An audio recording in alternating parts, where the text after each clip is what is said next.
Hello everyone, this is part 15 of What If Naruto was banished and becomes Master Swordsman, and I hope you guys enjoy this video and to like, to subscribe, and check out the playlist, to see more comment down below.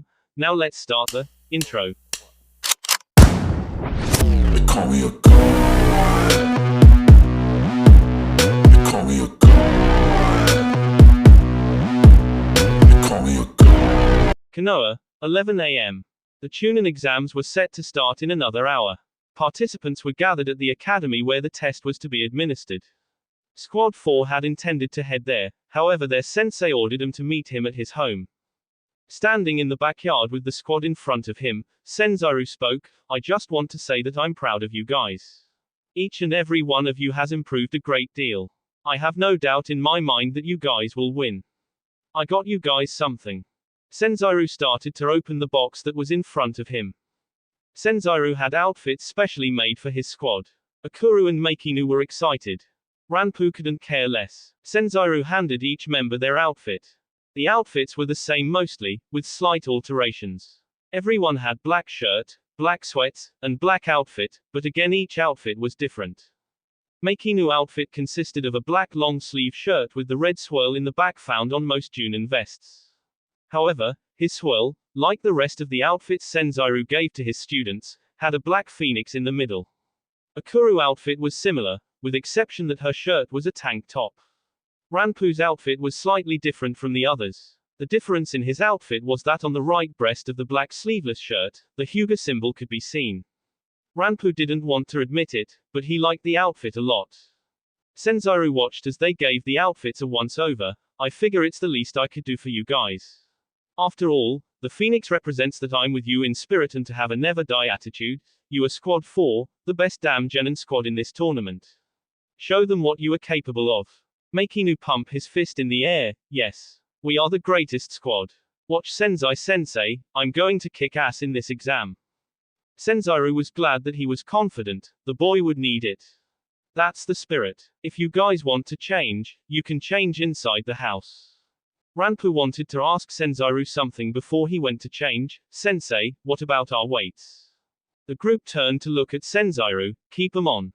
I will tell you guys when to take 'em off. Also, you guys should hurry, the exams are in another hour."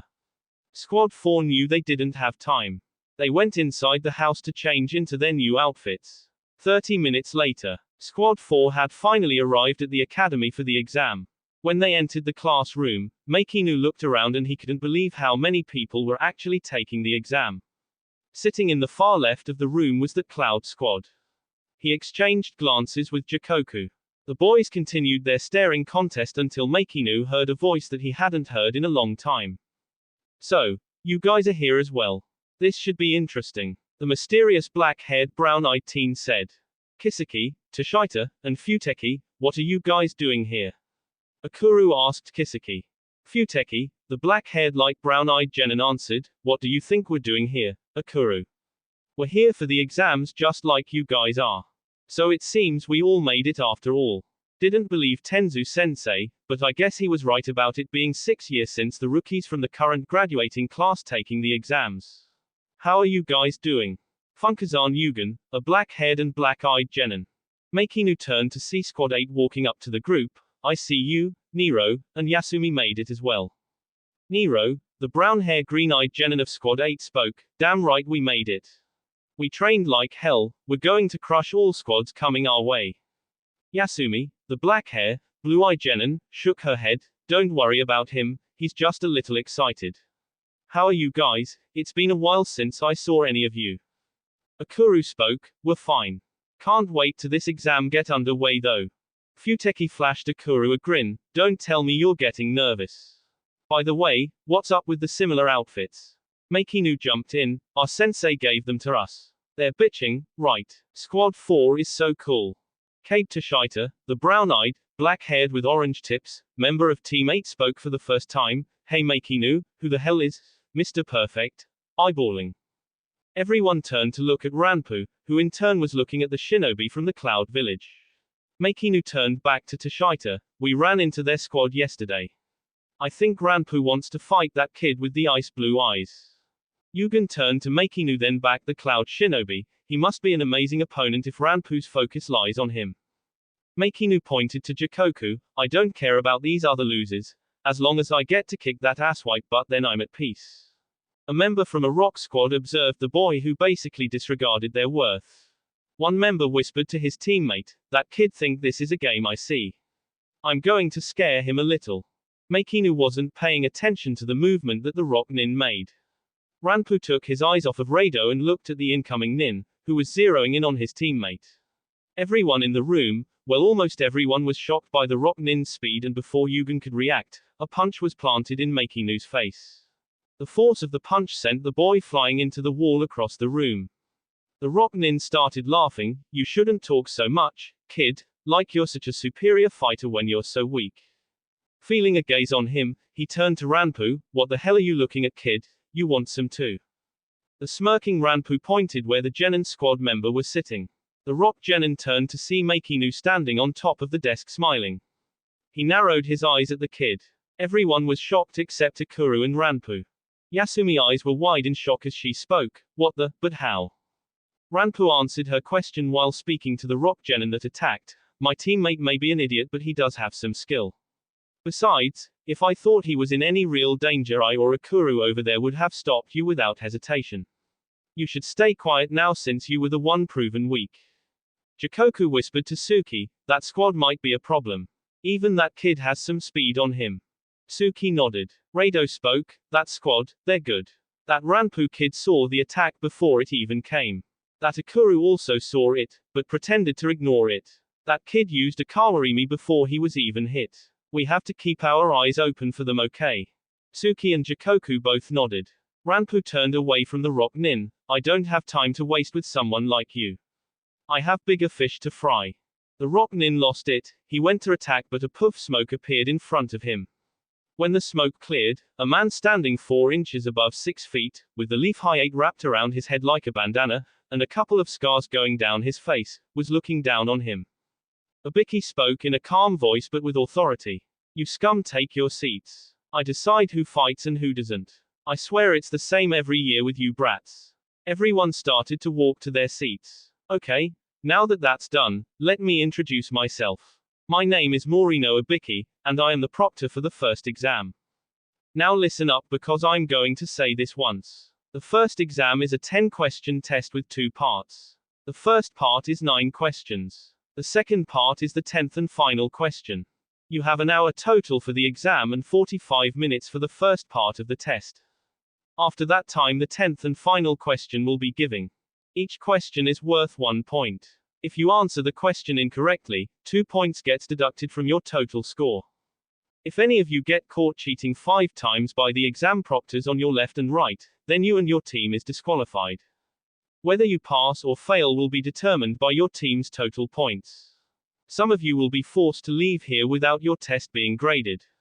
If one member on your squad gets a 0, you all fail.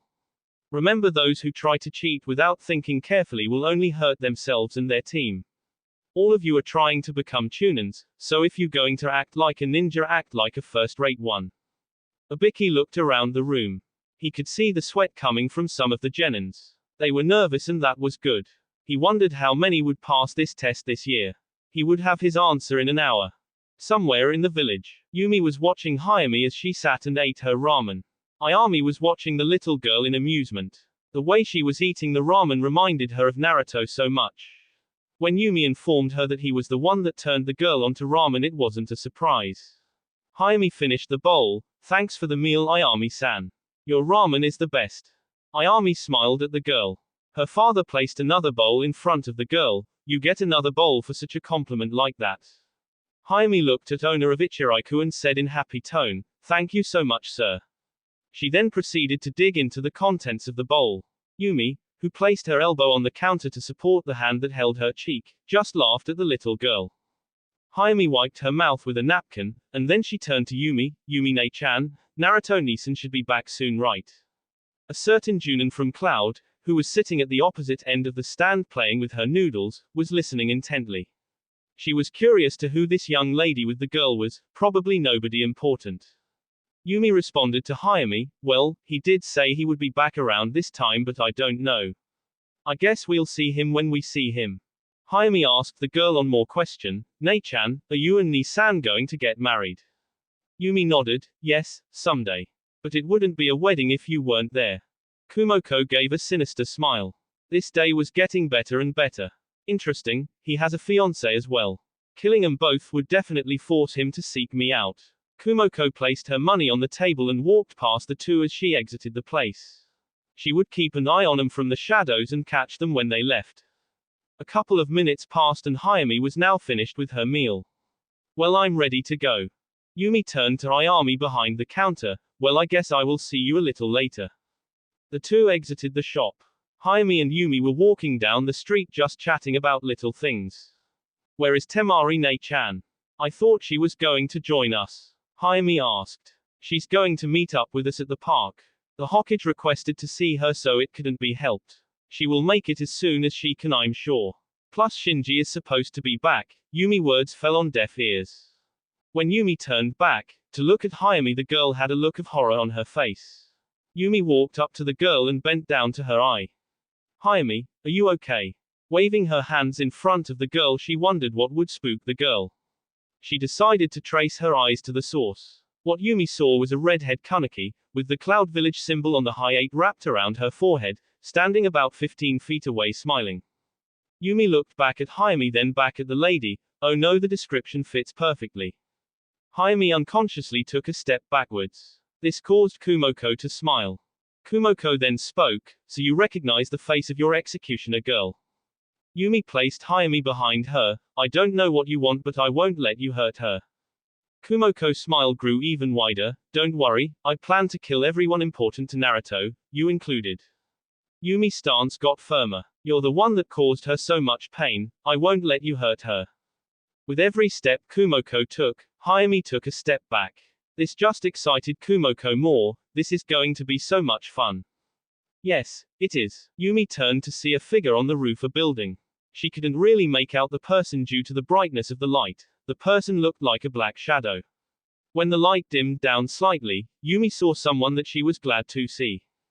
Kumoko, on the other hand, wasn't glad to see this person. In a blink of an eye, Uchiha Sasuke was standing in front of Yumi and Hayami.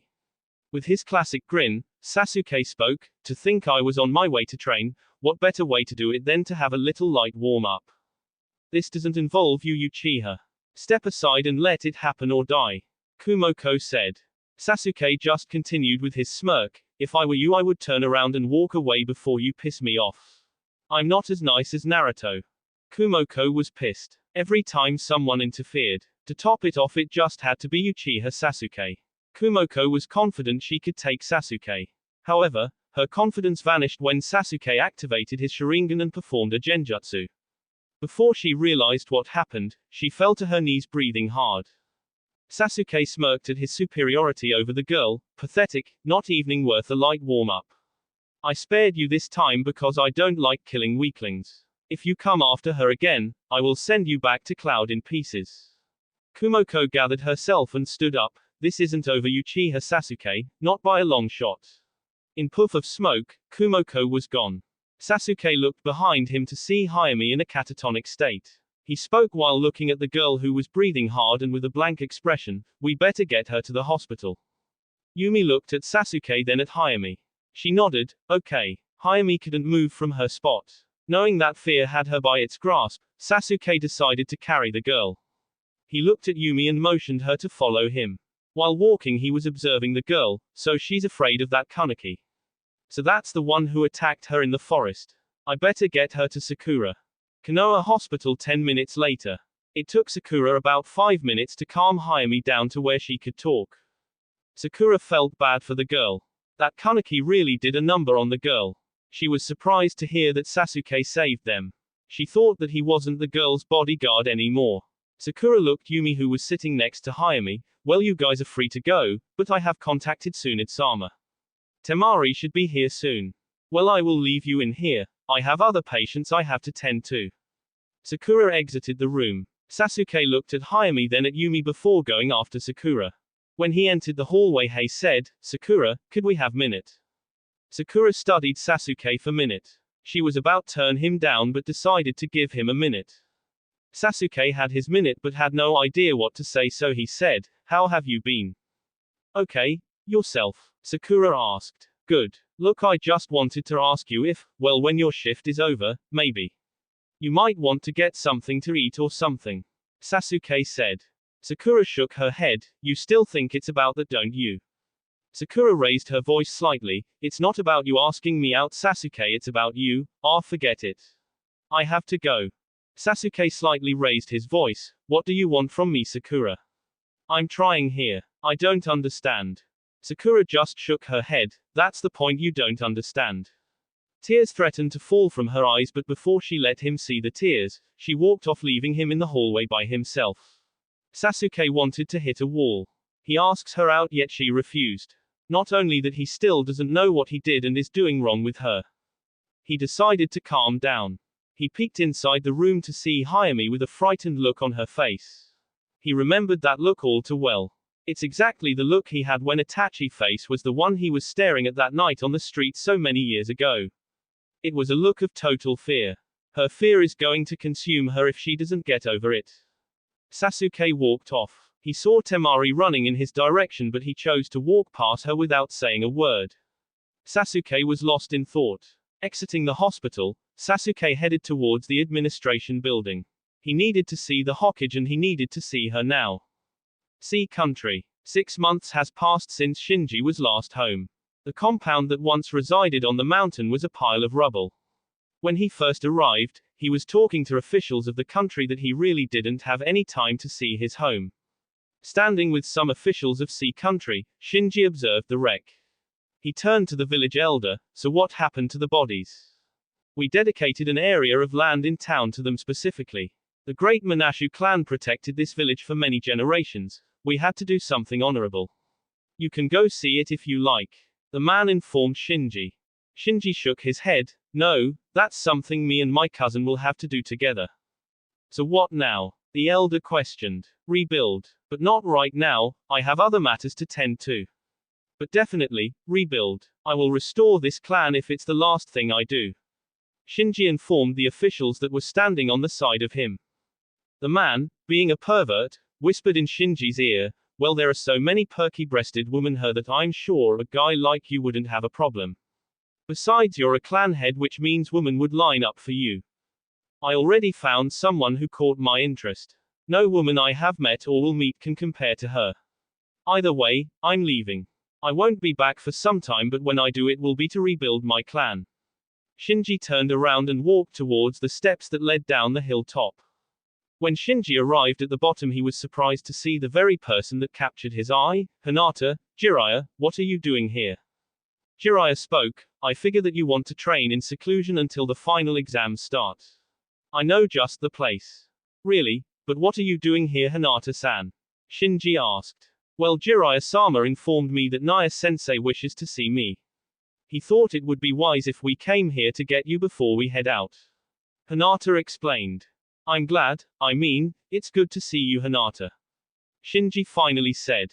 Jiraiya interjected, "Well, we really don't have time to waste. Hinata and I lost the Anbu squads following us, however it won't be long till they figure we're here. If we move now, we can lose them for good." Shinji understood. He was curious about one thing. "Hey, does anyone know what's going on with Naruto?" Hinata looked down, illustrating she hadn't the slightest clue. Jiraiya, on the other hand, did. "Well, Naruto has come back out of seclusion, but what he's doing, well, I can't really say, but we will probably run into him while at Naya's.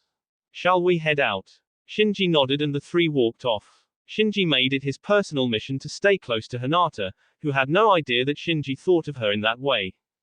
In his eyes, she was perfect. He spent most of his time with her. He felt bad because his cousin did ask him to train her, but he blew the girl off.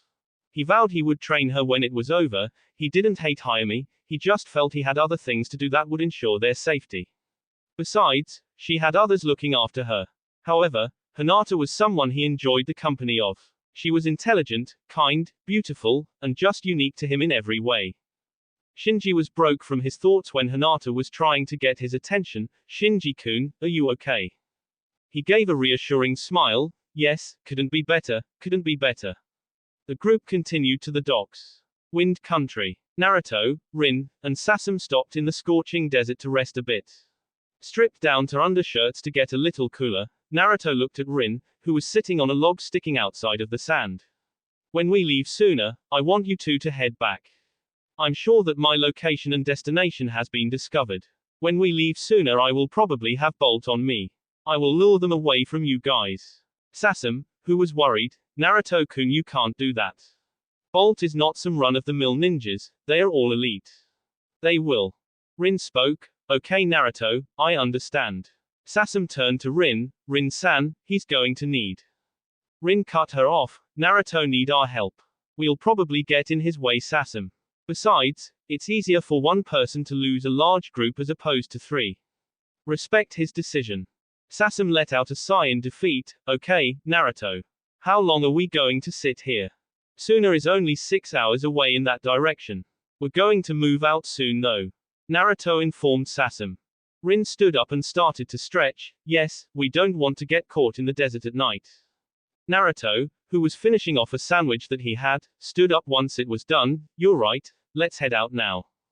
After he gathered his things, Naruto took off in the direction of Suna. Sasuke and Rin followed. The young blonde knew that they were probably being trailed right now, but since they had an hour gap on whomever, it would be hard to catch them now. Whoever was after him would have to wait until he left sooner. Naruto didn't want to drag Sasuke and Rin into his mess. If they were looking for him, then they were going to get him. Naruto grasped the hilt of Heaven's Blade, one of the 2 swords on his back, 4 techniques and partially mastered 5th. I should be okay even without the techniques. Then there's the matter of entering the leaf without being confronted by Bolt. I'm sure the Raikage has members stationed there waiting for me. Either way I look at it, I'm going to get confronted soon. Guess I will have to send a message to the person unfortunate to confront me. Naruto grinned at the last thought. He would have to fight soon, he was almost certain of that. 15 minutes later in the exam room. The Genins sat in the room waiting for the 10th question. There were a large number of Genins who survived the exam. Ibiki was looking at everyone. He finally spoke. Okay, here is the 10th question, but before I give it there will be one special rule for the question. Ibiki took a step forward. This rule is a hopeless rule. But before I give the question, you all are going to choose whether or not you're going to take the question. Futeki slammed her hand against the table. What the hell do you mean choose? What happens if we choose not to take this question? Ibiki gave it to her straight. If you choose not to take the question, then your points will be reduced to 0 and you will fail the exam and your teammates will fail along with you. This revelation shocked everyone and it caused talking among the Genins that remained. Some were saying, what's the meaning of this, while others were saying, why won't we take it then? Ibiki just closed his eyes. It never failed. These Genins always thought they were better than what they are. Now it was time to weed out the weak. Here is another rule for you guys. Ranpu thought to himself, another rule. Ibiki continued, if you answer and get the question wrong, you fail and you will lose the privilege to take the Chunin exams ever again. Everyone was shocked by this. Ibiki saw the reaction. Now let's see who's Chunin material.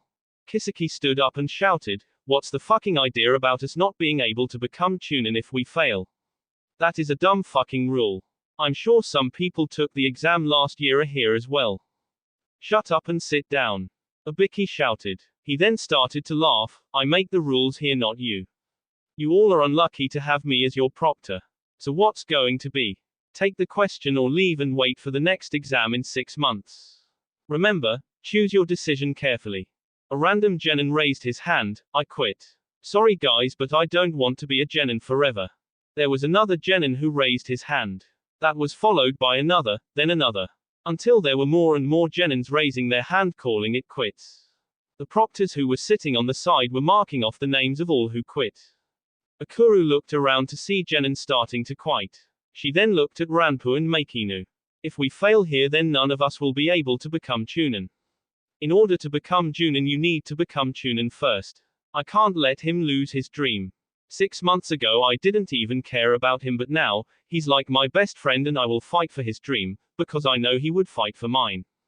Akuru was about to raise her hand but was shocked when Makinu's hand was raised. Ranpu looked at his teammate praying that he wouldn't quit. Ibiki observed the boy wondering was he going to quit or what. He got his answer when the boy slammed his hand on the table. You think I'm some punk who's going to quit when faced with a problem. I'll take this problem, even if I have to sacrifice my dream of becoming one of the best Junin in the village. Even if I'm a genin forever, I will still be a Junin, you can count on it. I'm not scared, give me the damn question. Makinu yelled out. Ranpu was relieved. He might be an idiot, but he sure as hell has guts, I'll give him that. Akuru gave him a look of admiration. You're willing to sacrifice your goal just for a test, you sure are brave, Makinu. Abiki looked at the kid, just like him. I repeat, do you want to take the question or not? This decision will have an impact on your life, so if you want to quit, now is your chance. Makinu shook his head. I'm not a quitter. If I fail, it won't be because I quit, so give the question already. Abiki surveyed the room to see if anyone else was going to raise their hand. He could tell that they weren't. Interesting, so no one wants to quit, eh? I haven't seen anything like this since Uzumaki took the exam. This kid gave them all confidence that they didn't have. This should prove to be an interesting Chunin exam. Abiki took a few steps forward, then glanced at each of the proctors who all gave their approval. I guess there's no sense of dragging it out any longer. Abiki addressed the examinees. I like your determination, and so for the first exam you all pass. Futeki stood. Wait, what do you mean we pass? What happened to the 10th question? Displaying a goofy grin, Abiki laughed. There never was one. Well, not in the sense you're probably thinking. Tsuki, the Cloud Kaneki stood. Wait a minute, if there was no 10th question, then what were the other 9 questions about? That's easy. It tested your ability to gather information without getting caught. Why do you think I said, act like first-rate shinobi? Cheating was permitted. The majority of you caught onto this, and those of you who were smart found ways to copy from others. Add that to the fact that I had 3 Chunins taking the test for you guys to cheat off of helped a lot too. You're here, so obviously you did a good job at it than those that were kicked out of the exam. Abiki informed the girl. Abiki removed his bandana. Information is important and can be vital. How you gather it and the validity of your sources can cause a mission to succeed or fail. That's why the 9 questions were so important. In order to gather information, sometimes you have to go behind enemy lines and gather it without getting caught. Tsuki sat back down. Oh, well, I guess that does make sense when you explain it like that. But what about the 10th question? What was the purpose for that? The 10th question was the most important part of the test. Allow me to explain. The 10th question was a take or not take choice. It was a 2-choice option problem. On one hand, you have the option to not take the problem, fail, then take it again next year when the odds are in your favor. On the other hand, you can choose to take it, and if you get it wrong, you would not be permitted to take the test again. This is where most people got scared and decided to take the first option and quit. Let's look at it like this. Say you were a Chunin and your mission was to go into enemy territory and retrieve a secret document. You know nothing of the enemy's abilities and the geographical layout is new to you, so everything is an uncertainty. What are going to do? Are you going to accept the mission or not? Just because your life and the life of your teammates are in danger, will you be able to avoid life-threatening missions? The answer is, number. Abiki paused before continuing. Missions always carry risk that can't be avoided. Having the courage to accept knowing that regardless if the situation is good or bad is what is sought in a Chunin and a squad leader. Those who give up when the situation doesn't go their way or choose to wait to next year because of the uncertainty of the question does not belong to be Chunin. Those of you who chose to remain answered the 10th question correctly because you know what it takes to be a Chunin, and whatever difficulties that come your way you will stand and face it. The first Chunin exam has ended. I wish you all luck. I'm surprised though, it has been 6 years since I've seen this many genin go on to the second exam also. He looked at Makinu. It's been that long since I seen a shinobi not afraid to remain a genin and give courage to the others. You remind me of him. Makinu wondered. I remind you of who? The only person to ever pass the first test of the Chunin exam without writing a single answer for the first part. Uzumaki Naruto. Abiki said. Reido's attention was now on Abiki when he heard that name. He spoke in a low voice, the Golden Fox. Makinu turned to Reido. Golden Fox, who is that? The shinobi from Rock and Rain couldn't believe that this kid had no idea who Uzumaki Naruto was. That name was synonymous with death in their countries. Abiki spoke, one of the most feared ninjas in the world. Enough about that, you guys are to take the second exam. In a whirl of wind, Ino appeared before Abiki. Ibiki whispered, "You're on time." Ino smiled at the group. "My name is Yamanaka Ino, and I will be the proctor for the second exam." Nero jumped up. "Hell yay, we got a hot chick overseeing our exams." Some guys started whistling and doing cat calls until Ino raised her chakra to a point where it was giving off enough killer intent to scare them, well, most anyway. She looked at Nero. "I'm flattered that you think I'm attractive, but if any of you ever disrespect me again, you won't be taking the exams. Your families will be paying their respects to your mutilated corpse." Makinu, who also though she was attractive gave her a terrified look. "Cute and deadly, she reminds me of Akuru-chan and Futeki-chan when they're mad." Ino decided to continue. "Well, it seems there are 84 genins left, which means that there are 28 teams left. It doesn't matter, the second examen will slice that number in half." Ibiki stepped up next to Ino and spoke in low voice. "So this is Hokage-sama doing? She put you in charge? I'm assuming your squad is going to be patrolling Area 44. "Yes. Hokage-sama wants to make sure nothing goes wrong in this exam. My squad is to make sure of that," Ino informed Konoha's head of the torture division. "Well, I'll leave them in your hands, Ino. If I were you, I would keep track of that Cloud squad. Something about those kids, just watch them, okay?" Ibiki informed Ino. Ino nodded. "Understood, Ibiki-senpai." Ino, who was looking at the genin, called out, "Okay everyone, follow me." Ino exited the room with students filing out in an orderly fashion behind her. 30 minutes later, Ino was standing next to a gated fence that housed a forest behind it with the group of genin. Standing sideways, the blonde Junin looked at the group. "This here is where the second exam will be taking place tomorrow. This is the 44th training area, also known as the Forest of Deaths. The reason I'm telling you this now is so there will be no excuses of not knowing where to go. You all know how to get here. You all are dismissed. You are to report here at 9 a.m. sharp tomorrow morning." The genin started to walk off. Makinu, who was next to Ranpu, said, "Well, that place sure as hell looks scary. I wonder what the next exam will be." Ranpu shrugged. "I don't know, beats me. All I know is you better be ready." Makinu waved him off. "Yay, yay, yay. Akuru-chan, what do you think of that forest? It looks terrifying, but if we stick together like Sensei said, then we should be okay." Akuru said, reassuring her team and herself. The rock nin that confronted Makinu was standing in front of Squad 4 with his squad. "Bunch of rookies, I should kick your ass, kid, for earlier."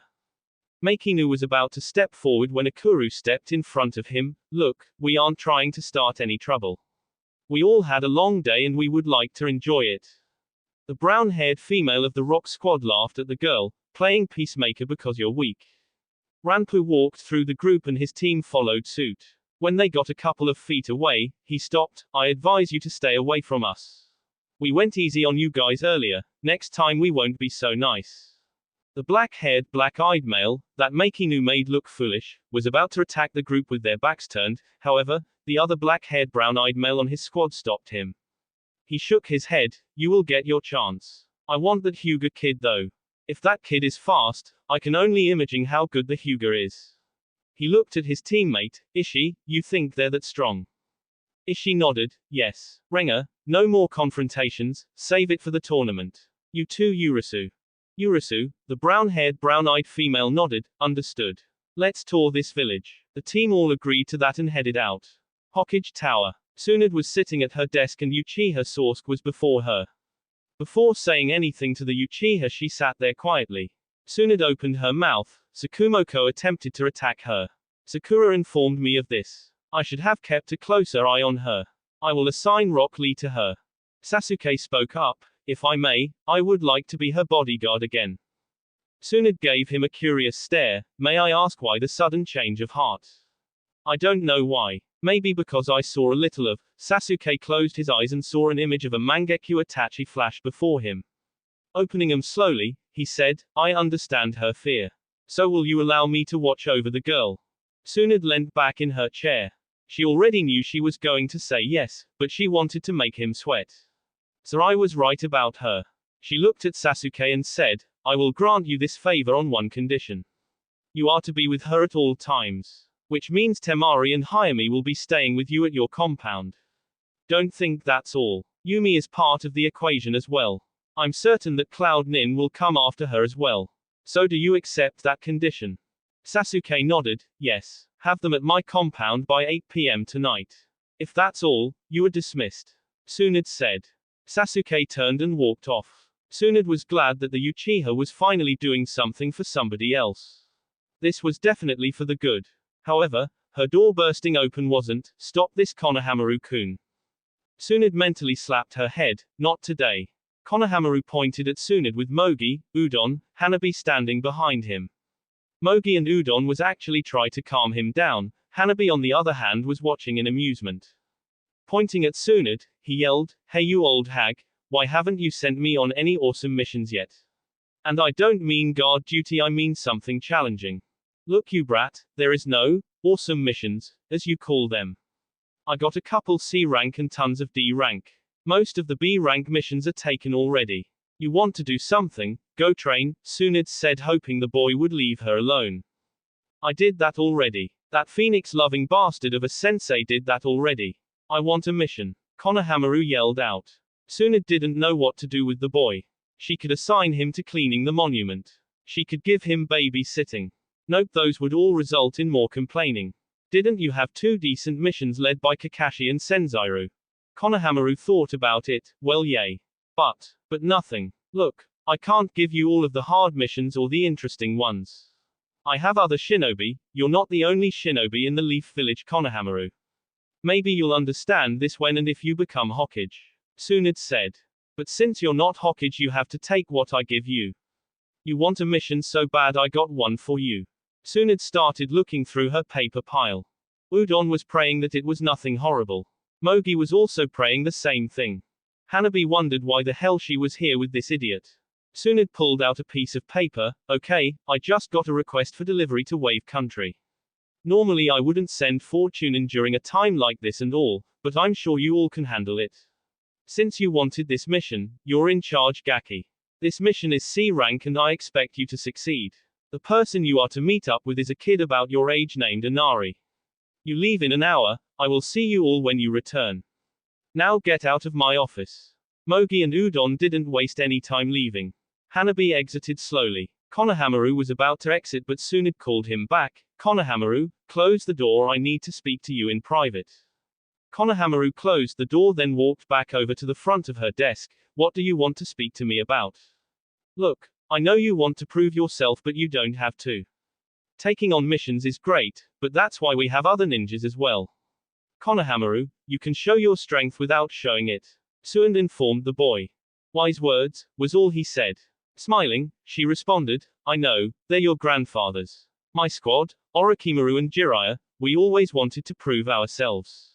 So we would demand the toughest of missions. Your grandfather would refuse us and we would nag him, much like you do me. He said that to all of us once and now I understand what it means. So I'm telling you the same thing.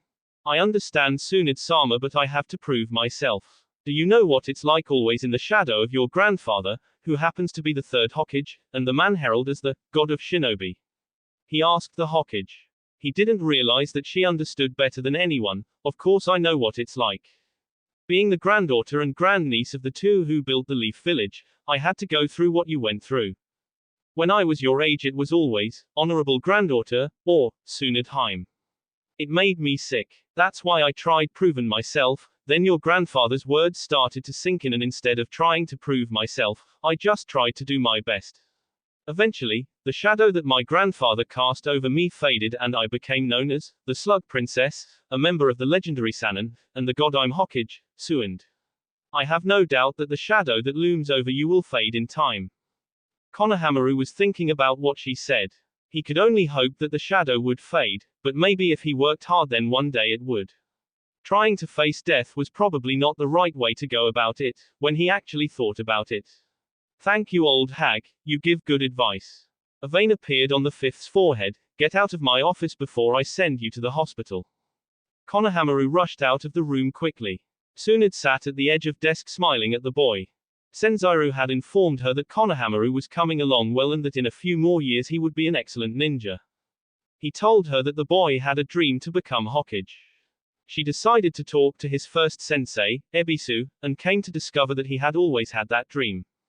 Ebisu actually informed her that he was dedicated to getting better, where most would settle. Konohamaru was looking for ways to increase his skill. Patience Konohamaru, I have no doubt that you will take on the title Hokage. Tsunade looked at her hand and balled it into a tight fist. She would have to be alive to make sure that came to pass though. Sasuke would become the sixth, and well, that didn't sit well with her, not at all. Inside the village, Senzaru was sitting with his squad inside the barbecue shack. He decided to treat them and celebrate their win. You guys passed the first exam, I'm proud of you guys. Hey sensei, I have a question. Meikinu said. No, you can't take off your weights, Senzaru stated. That's not it, I want to know who's this Uzumaki Naruto? Meikinu asked. Senzaru was caught off guard by the question. He collected himself. Why do you want to know about Naruto? Ranpu, who was sitting next to his sensei, asked, do you know who he is, sensei? Yes, I know who he is. He's a very strong nin and he was once a shinobi of Konoha, Senzaru said, informing the group. But let's drop the topic of Naruto. I want to know more about your second exam, Senzaru said with a little excitement. Akuru, who was sitting across from her sensei next Ranpu, spoke up, it's at the 44th training area. Ino-san didn't inform us about the test, but she said she would tomorrow. Senzaru stroked his chin. The 44th training area, a bit of advice. No matter what, stick together. Ranpu gave Senzaru a weird look. Do you know something about the second exam, sensei? Yes, but I can't tell you about it. Just take my advice and you guys should be fine. He had hoped that his group would remain calm.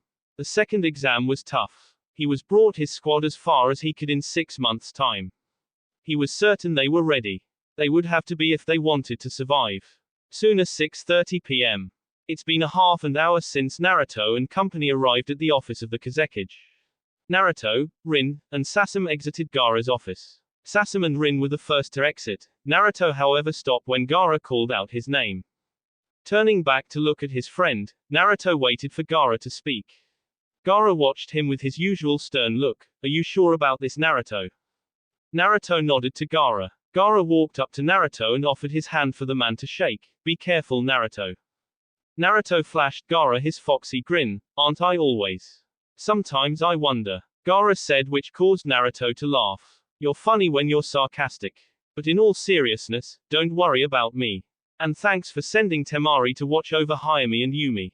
What are friends for? Gaara said. Well, Gaara, I will see you soon.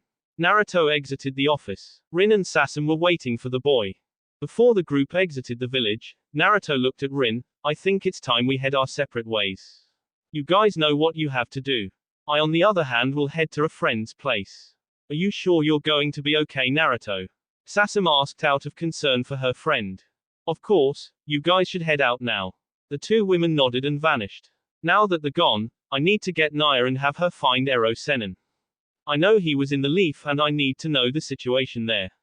I want to get in the village without causing any ruckus. The blonde shinobi walked out of the village and into the vast desert. Night was falling on the desert and Naruto knew this would be to his advantage. He would be able to lose them, but if he couldn't, then he would crush them. Naruto headed northeast of Suna. At top speed through the desert. A ninja in an Anbu mask spoke into his communicator. Sir, I have spotted the target. He's heading northeast. Within a matter of seconds, 4 Anbu members appeared next to the Anbu. The captain of the squad spoke. Let's follow him, but keep your distance. We'll wait until we are out of wind country to attack him. Everyone understood their mission. Uzumaki had to be taken out. The group of Anbu pursued the unsuspecting Naruto. Naya's place. Naya had completed her seal long ago. She was constantly making modifications, but right now she was sitting at her kitchen table sipping on some sake. Hearing footsteps coming towards the kitchen, Naya looked toward the entranceway to see Kaito leaning with his arm against the wall. What got you worried? Kaito asked out of concern for his friend. I'm worried about Naruto, Naya said as she took another sip of her sake. The kid should be okay. I heard earlier from one of my contacts that he was heading towards Suna with 2 females, one with orange hair and the other with brownish red. But it does unnerve me to see you sitting her like this. Usually you're not worried about anything. The blue hair missing nin pointed out. Putting her cup down, Naya gave him an intense gaze, which is why it should be a cause for concern. If your contact has such information, who's to say that Root or Bolt doesn't have the same knowledge? Root, Kaito said, looking at her weird. She explained, it's a division of Anbu ran by a war hawk by the name of Danzu. Like the name implies, the Root is hiding from all and protect the tree that is Konoha and do what it must to ensure the survival of Konoha. He always saw my skill as a valuable asset, which is why he tried to get me to join his legion, trying to get me to see his vision for Konoha. If I know Danzu, the reason he had his squad tail me had to do with me and Naruto. Let me guess, Naruto is something that has grown beyond the Leaf's control and he wants to take him down before he increases any further. Kaito waited to get a response. Nodding, she replied, yes. I'm almost certain that they are tracking Naruto, the only question is where the hell is Naruto? Also, where is he heading? Kaito gazed at the ground deep in thought. If he's in Suna then he's probably going to see that Shukaku kid. Why Suna though? After 4 months of no communication with any of us you head to Suna. What are you up to, Fox? Kaito wondered. River Country 9 p.m. Naruto, who was hopping from tree to tree, discovered that he was being followed. Shit, I knew I was being tailed but this is ridiculous. Moving from branch to branch, the blonde shinobi could see that after jumping from the previous branch, he was now entering a grass field. As soon as his feet touched down on the green vegetation, Naruto accelerated forward. After running for a good 3 to 5 minutes, Naruto stopped in the middle of the field. Looking up to see the half-moon and the star-filled sky, Naruto brought his head back down with his eyes closed. When he opened his eyes, he saw an Anbu from Konoha in front of him. He looked to his left to see that there was one there, and then he looked to his right to see 2 more there. Turning around enough just in case the one in front of him tried to attack, he saw one behind him. He turned back to the one in front of him and cracked a smile. You guys finally caught me, so what now? The Anbu on his left spoke, either you can stand there and die or fight and die, the choice is yours. Well, I guess we already know how this one is going to play out. Naruto slowly went to his holster and pulled out 2 kunai. The Anbu member in front of him tried to assess the logic of pulling out 2 kunai instead of the 2 swords that were on his back. He needed to know, I'm curious Uzumaki-san. Why do you not use your swords? You're at a disadvantage with those kunai against shinobi of our skill. Naruto shook his head. Fool, if I drew any of these swords it would spell the end for you all. Also, I need some answers, so I'll keep one of you alive. I know Aba-chan didn't send you guys after me.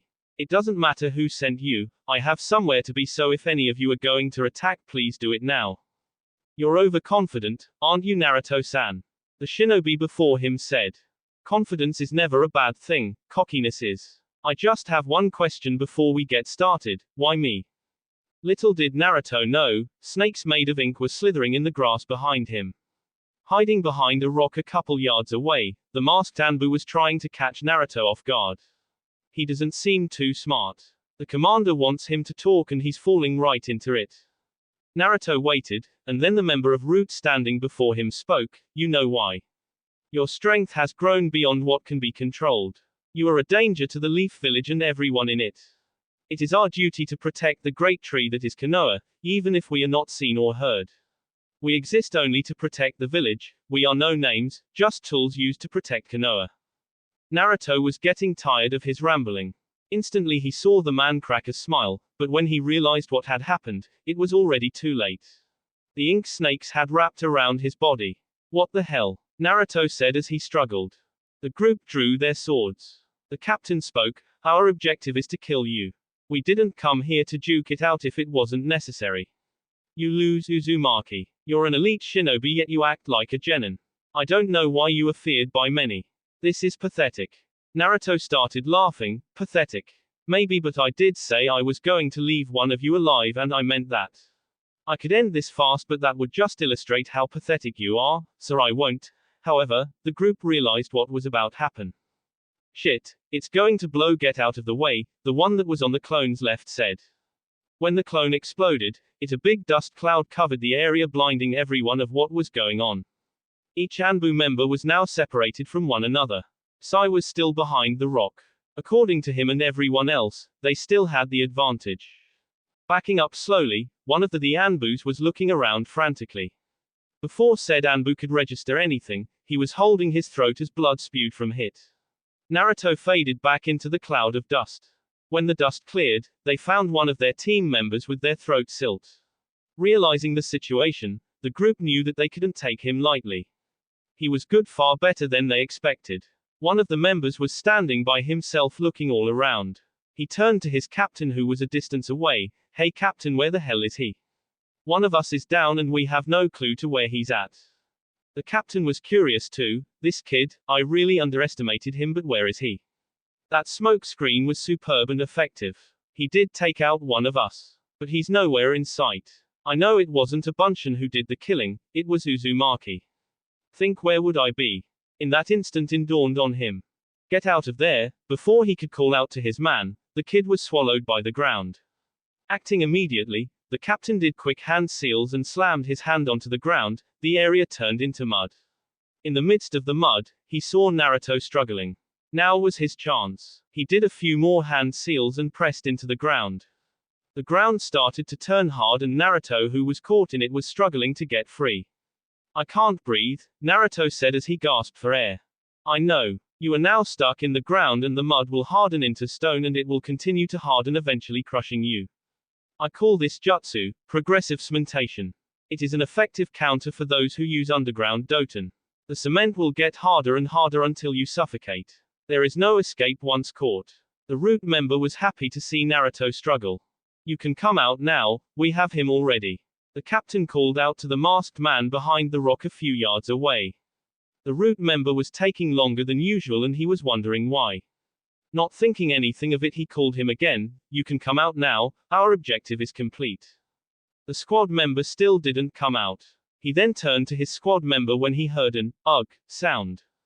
He was shocked to see the member falling to the ground with blood squirting from his chest and Naruto standing in front of him with one of the swords that was on his back, the one with the black and orange hilt to be exact, in his right hand, dripping with the blood of the root member who died before he hit the ground.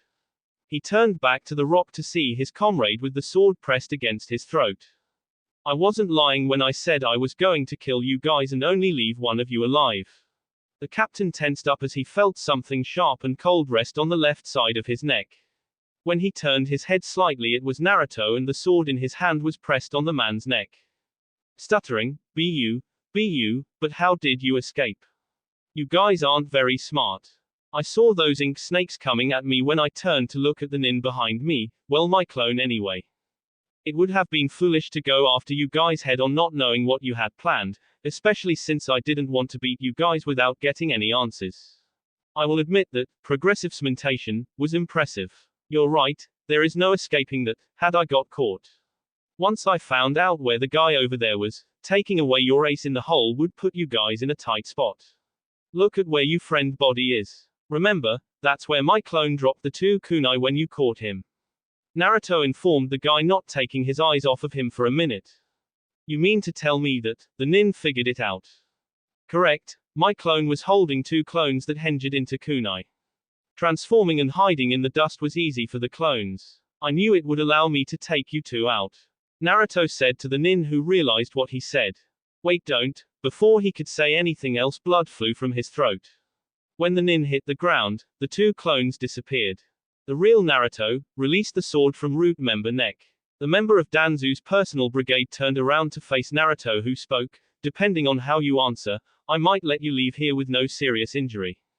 Well, I will tell you one thing, Tsunade-sama sent me on this mission. The masked said. Naruto couldn't believe what he was hearing until the shinobi continued, she sent me on this mission to make sure that you would return back to Konoha alive. Removing his mask slowly, Naruto, so this guy before, you're the one who was with Kakashi and Sasuke that day at the training grounds. Who are you? The root member introduced himself, my name is Sai. Those men that you took out were all a part of Root. You did an excellent job taking them out, but Danzu won't stop until he has your head. He will continue to send shinobi at you. That's why I'm here. I used to work under Danzu, actually I still do, but my loyalties lie with the Hokage. Naruto didn't know what to make of this, but he held his sword firm still, so there is someone inside the leaf walls, with access to his own personal ambush squad trying to take me out. Am I feared that much? Yes. Seeing your level of skill, I would say rightfully so. However, Tsunade-sama has ordered me to stay at your side until you head back to the village. She felt that you might need some help out here. Sai was surprised to see Naruto turn his back on him and walked off, leaving the guy by himself. No thanks, tell Bar-chan thanks for the lookout, but where I'm going you can't go. Sai appeared in front of Naruto, stopped. The staring contest only lasted for a few seconds. Look, Uzumaki Naruto, I'm your only friend out here. You think it ends here? Root isn't the only one after you. Intelligence has gathered Bolt is also after you. I'm sure you're good, but not even you want to keep confronting Nin of that caliber. Naruto flashed him a smirk. Actually, I think it would be good practice. But you're telling me something I already know. I know Bolt is after me. It tells me one thing though. That would be. Sai asked out of curiosity for the answer. He sees me as a threat, which means he might even be a little scared at what I'm capable of. You shouldn't worry about me. I'm a big boy, I can take of myself. Naruto continued to walk until Sai grabbed his arm. Sai smiled, sorry, but I can't leave you. Tsunade-sama's orders. Naruto didn't care, he just started to walk. Sai caught up and started to walk next to him. So are we heading back to the Leaf? No, let's make a deal. Wait for me in the town about 30 miles north of here. I will meet you there at 12 noon, where I'm going you can't come. Naruto told Sai. Sai didn't quite understand, but he said, whatever. I will be waiting for you. Where are you going anyway? Not realizing what Naruto was doing, Naruto brought his hand up with the index and middle finger close together pointing upward.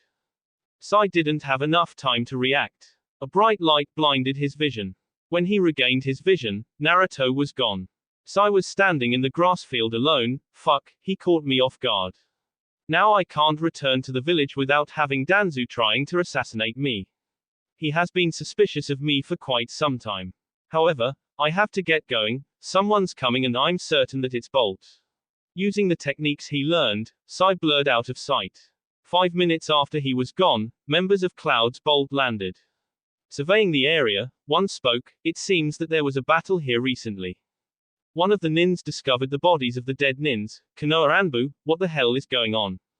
The captain of the squad responded, I guess we're not the only one after Uzumaki.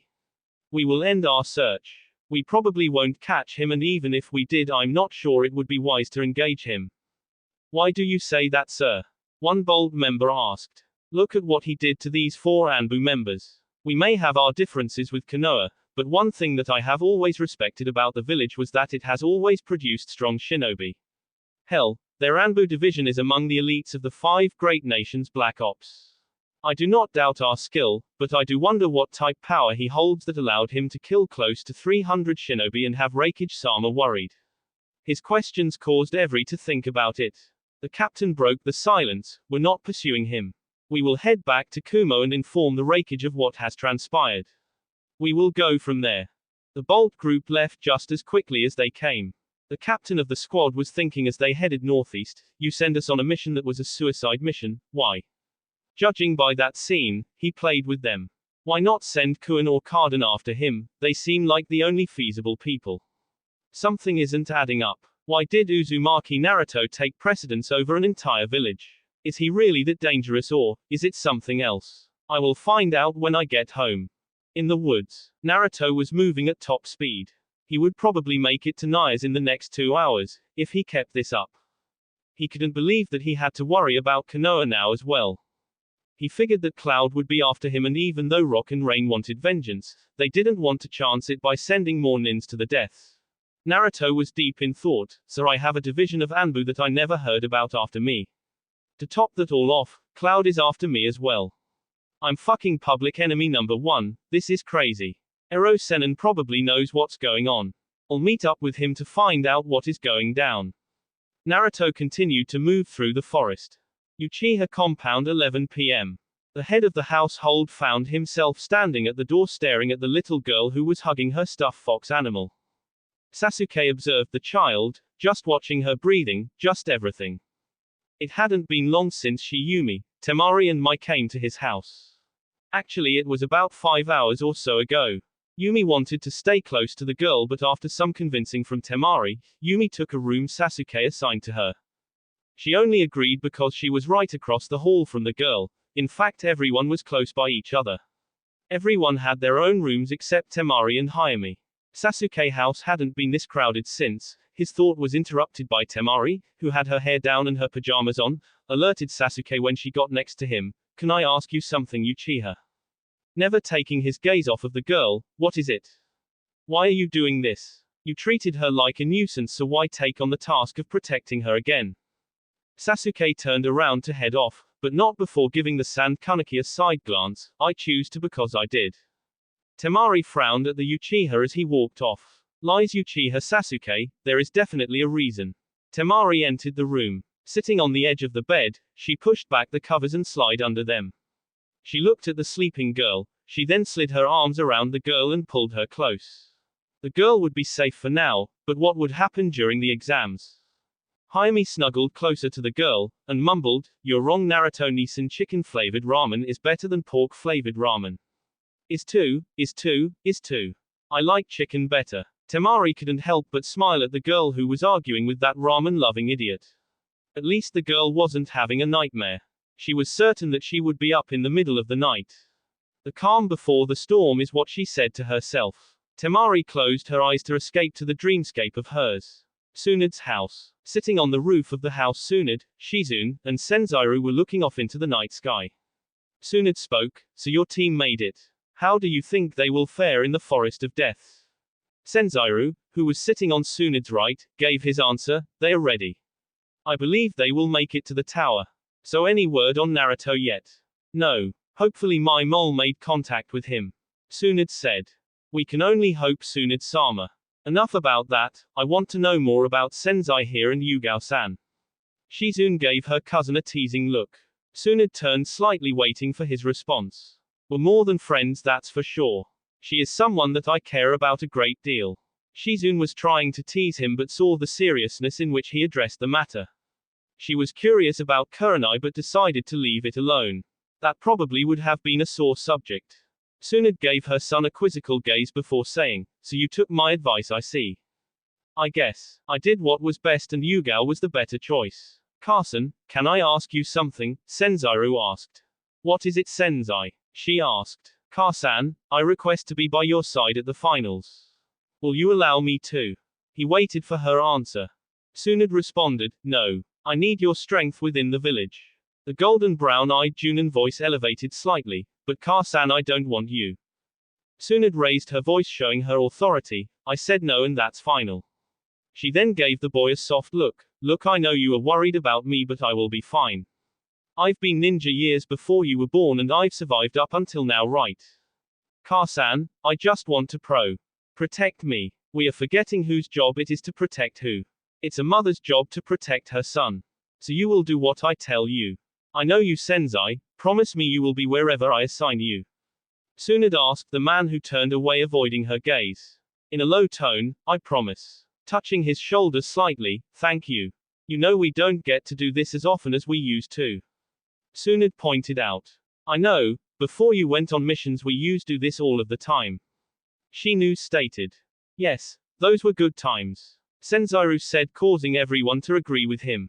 Back then everything seemed so much simpler. He looked over to his mother who was looking at the stars. He didn't agree with her decision but he respected it. Regardless of what she said, he was going to make sure she was okay. Even if it meant his life. Naya's place, 2 a.m. Naya was lying in her bed. It was a nice and comfortable bed, and it was even more so when she had strong arms wrapped around her. Naya, like most shinobi, slept light, so when she heard a light sound, she turned to Kaito, whose eyes were wide open.